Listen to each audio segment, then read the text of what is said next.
महोदय, मैं इस सदन में कुरुक्षेत्र से राजकुमार सैनी प्रथम बार चुन करके आया हूं और प्रथम बार ही सदन में आपने मुझे बोलने का मौका दिया। मैं आपका बहुत बहुत धन्यवाद करता हूं।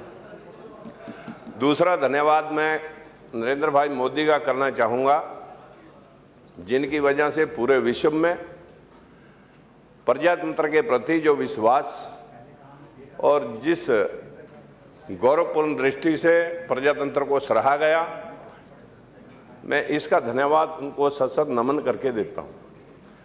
तीसरा धन्यवाद मैं कुरुक्षेत्र की जनता को देना चाहूँगा। 2 minute, only 2 minutes you are to speak. Thank you sir.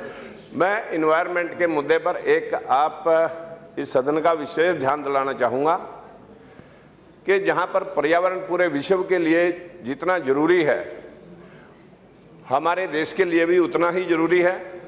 लेकिन जब फ्रांस, पेरिस बड़े बड़े शहर बने होंगे, वहाँ भी रेत और बजरी और डस्ट खिंडा होगा, लेकिन हमारे इस देश पे पर्यावरण का ज़्यादा ही एक अभिशाप के तौर पे हमारे देश में विकास को रोके हुए इस नीति का पुनः इस ओर ध्यान दिया जाना चाहिए, क्योंकि बहुत सारी रेलवे लाइनें, बहुत सारी टनल, बहुत सारी नहरें और बहुत सारी सड़कें और बहुत ज़्यादा इंडस्ट्री सिर्फ और सिर्फ पर्यावरण के इस पॉलिसी की वजह से रुकी पड़ी है।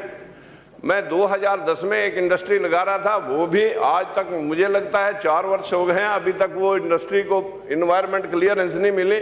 वो तो धन्यवाद करूंगा हिमाचल सरकार का कि उन्होंने आंशिक तौर पर मुझे परमिशन दी। लेकिन जो कोई इंडस्ट्री अगर 4-4 साल तक जमीन लेने के पश्चात या कोई सड़क या कोई नहर या कोई बिजली लाइन अगर 4 वर्ष तक वो क्लियर नहीं होती तो उसका कोई मैंने ही बदल जाते हैं, कॉन्ट्रैक्टर छोड़ करके भाग जाते हैं। इस और पर्यावरण पॉलिसी में विशेष तौर पर मैं माननीय अध्यक्ष महोदय आपके माध्यम से कहना चाहूंगा कि इस पॉलिसी